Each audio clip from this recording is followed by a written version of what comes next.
Everyone Pranati's blog and tip channel सकलोके स्वागतम जनाइছো। আজি মই এটা কেকৰ ৰেচিপি লৈ আহিছো। এইটো মোৰ চেনেলৰ প্ৰথম ভিডিও, সেয়ে ভাবিলো প্ৰথমে ভিডিওটো এটা কেকেৰে আৰম্ভ কৰো। অতি সহজতে আৰু কম উপায়তে গেছত কেনেধৰণে আমি এটা চাহৰ লগত খাব পৰা ধুনীয়া কেক বনাব পাৰো। আহকচোন আমি ৰেচিপিটো লৈ যাওঁ। প্ৰথমে মই এটা কেৰাহী গেছত 10 মিনিটৰ কাৰণে প্ৰিহিট কৰিবলৈ ৰাখি দিম। তাৰ পাছত মই অলপমান ড্ৰাই ফ্ৰুটছ লম। ড্ৰাই ফ্ৰুটছৰ ভিতৰত মই লৈছো কাজু, খিচমিচ, এলমণ্ডছ আৰু চেৰি। আপোনালোকে যিকোনো ধৰণৰ ড্ৰাই ফ্ৰুটছ ল'ব পাৰে, আপোনালোকৰ ওচৰত যিবোৰ থাকে। তাৰ পাছত আমি সুগাৰ চিৰাপটো বনাই ল'ম। সুগাৰ চিৰাপ বনোৱাৰ পাছত আমি ড্ৰাই ফ্ৰুটছখিনি অৰেঞ্জ জুচৰ লগত মিক্স কৰি দিম। তাৰ পাছত আমাক লাগিব এটা কণী, যিটো আমি ভাঙি ল'ম। এটা কণী ব্যৱহাৰ কৰিলে হৈ যাব। ভাঙি লৈ তাক ফেটি ল'ম। তাৰ পাছত আমাক লাগিব 1.5 কাপ ময়দা। 1 কাপ ময়দা ধুনীয়াকৈ এখন চালনীৰে চালি ল'ম। ভিডিঅ'টোত দেখাৰ ধৰণে কৰিলে হৈছে। তাৰ পাছত আমি সুগাৰ চিৰাপখিনি তাত ঢালি দিম।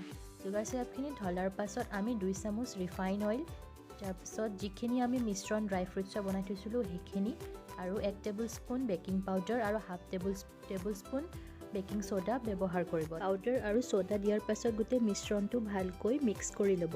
এটা কেক টিন ল'ব। কেক টিনটো ৰিফাইন অইল ঘঁহি ল'ব, তাতে বাটাৰ পেপাৰ দি ল'ব। তাৰ পাছত গোটেই মিশ্ৰণটো তালৈ ট্ৰান্সফাৰ কৰি দিব।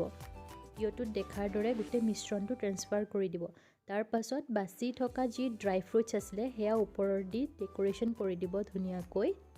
বেটাৰখিনি 40 to 45 মিনিটছৰ কাৰণে প্ৰিহিট কৰা কেৰাহীখনত বহাই দিব আৰু ভালকৈ ঢাকনা মাৰি দিব। 45 মিনিটছৰ পিছত এডাল টুথপিকেৰে মই যিদৰে ভিডিঅ'টোত দেখুৱাইছোঁ ঠিক তেনেদৰে কৰিব আৰু চাব, যদি টুথপিকডালত একো লাগি অহা নাই তেনেহ'লে কেকটো ৰেডি হৈ গৈছে।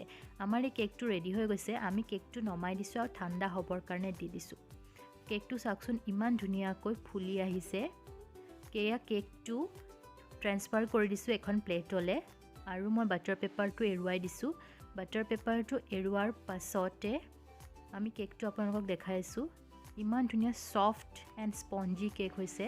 আপোনালোকে অতি সহজতে এটা ছফ্ট এণ্ড স্পঞ্জি কেক চাহৰ লগত, একাপ চাহৰ লগত খাবৰ কাৰণে ঘৰতে বনাব পাৰে। এয়া মই কাটি দেখাই আছোঁ কেকটো। ইমান ধুনীয়াকৈ কাটি গৈছে, চাওক ইমান ধুনীয়া ছফ্ট হৈছে কেকটো। আপোনালোকে এই ৰেচিপিটো এবাৰ বনাই চাবচোন, বহুত সহজ হয় বনাবলৈ। আৰু যদিহে ৰেচিপিটো আপোনালোকে ভাল পালে তেনেহ'লে এই ৰেচিপিটো লাইক কৰি দিব আৰু লগতে মোৰ চেনেলটো ছাবস্ক্ৰাইব কৰি দিব আৰু বেল আইকনটো টিপি দিব, যাতে আপোনালোকে মোৰ নতুন ভিডিঅ'ৰ ন'টিফিকেশ্যন পাই যায়।